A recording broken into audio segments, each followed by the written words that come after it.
speculates from the facts seem to be so overwhelming as to put this conclusion almost beyond a question.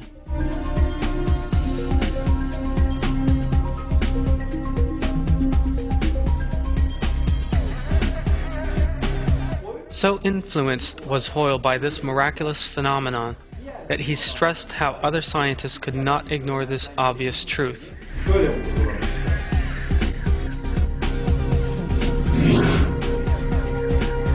I do not believe that any scientist who examined the evidence would fail to draw the inference that the laws of nuclear physics have been deliberately designed with regard to the consequences they produce inside the stars.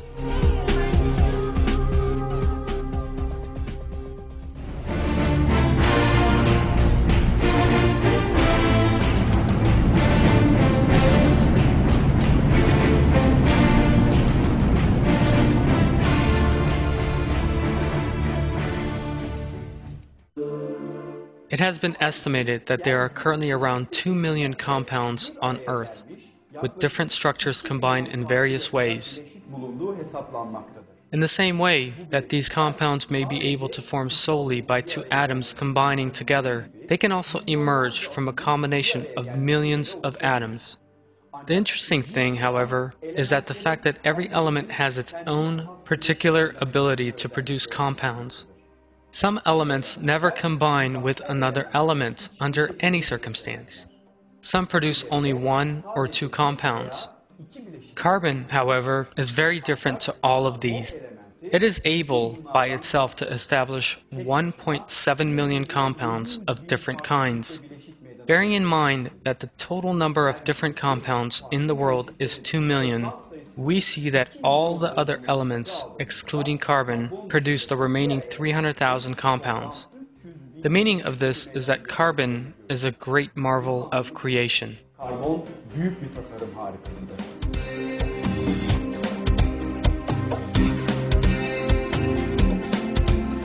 It is also very interesting that there is actually quite a small amount of this vitally important element.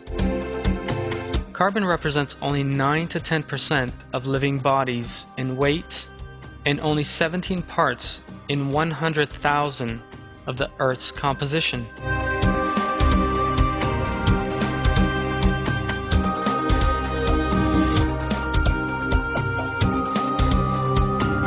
Despite being present in only small quantities, carbon is still present in every part of our lives, including our own bodies.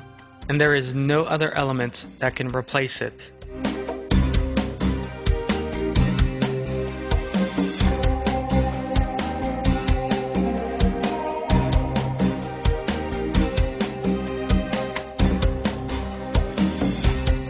Carbon's property of being easily able to form compounds with other elements stems from the bonds it establishes. Because of its molecular properties, carbon is able to add atoms of the same type to one another and also to combine atoms of different kinds. Other atoms generally lack this property. They can form bonds with certain atoms, but differentiate between others. Carbon forms very strong covalent bonds with other carbon atoms. Since these bonds are very strong, they allow very large and long molecules to form. The carbohydrates, protein, and nucleic acids in the body are large molecules that result from such carbon bonds.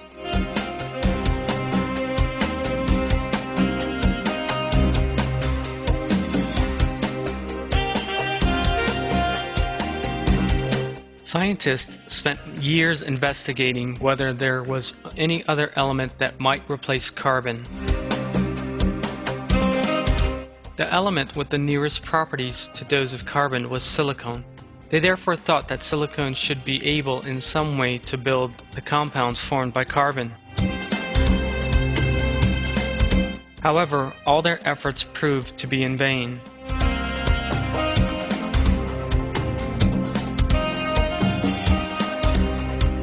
Because silicon had no ability to form a large number of compounds with other elements in the way that carbon does.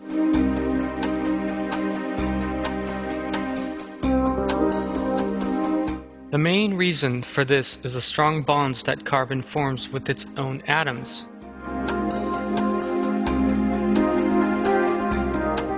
The bond between two carbon atoms is very strong, for which reason it permits much longer and highly stable bonds.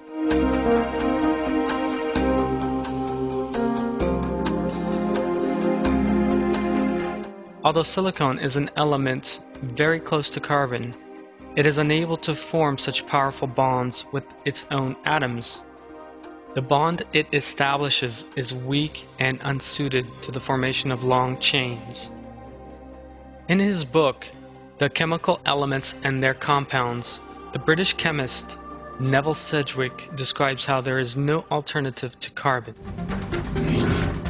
We know enough now to be sure that the idea of a world in which silicon should take the place of carbon as the basis of life is impossible.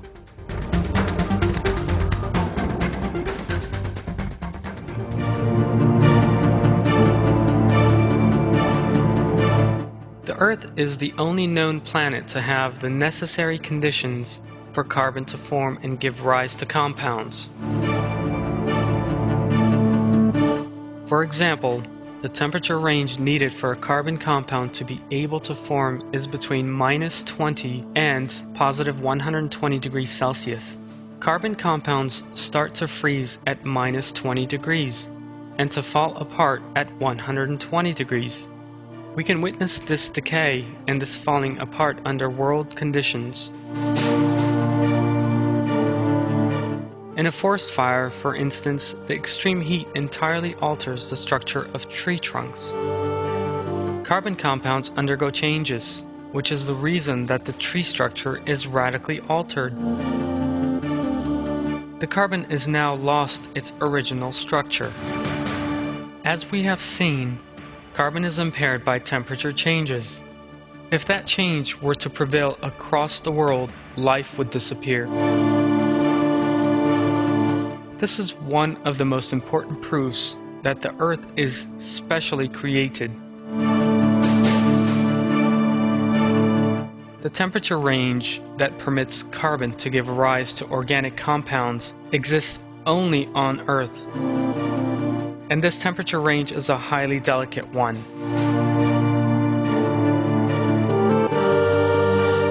To make a comparison, the temperature on Venus, the next planet to the Earth in the solar system, is around 450 degrees Celsius, and the temperature on Mars, the next planet after the Earth, is -53 degrees Celsius.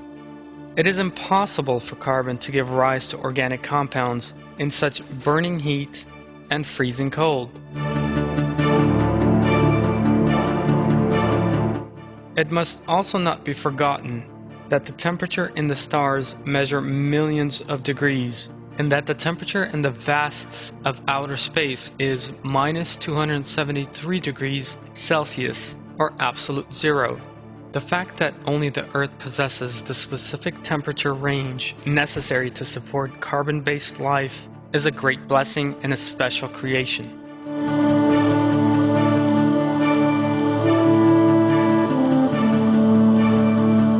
The important thing is to realize, by seeing these perfections and by knowing Allah's matchless artistry, that one stands in need of Allah and should appreciate His greatness. Allah reveals this fact in the Quran.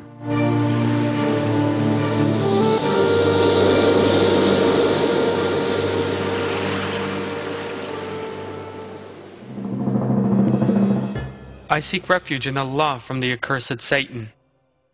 Have you thought about what you cultivate?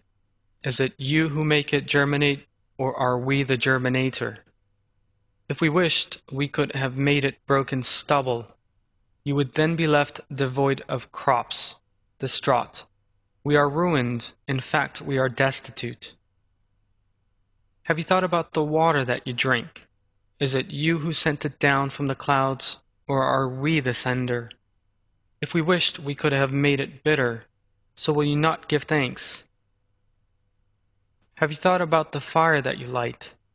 Is it you who make the trees that fuel it grow, or are we the grower?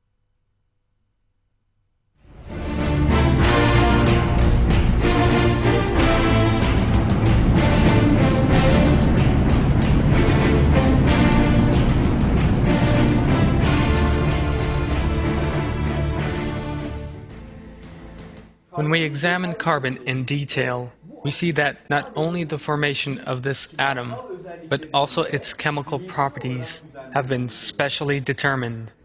In nature, carbon is found in two separate forms, graphite and diamond. However, the compound it forms produce very different substances. All the very different organic structures, from the cell membrane to tree bark, from the lens of the eye to a deer's antler.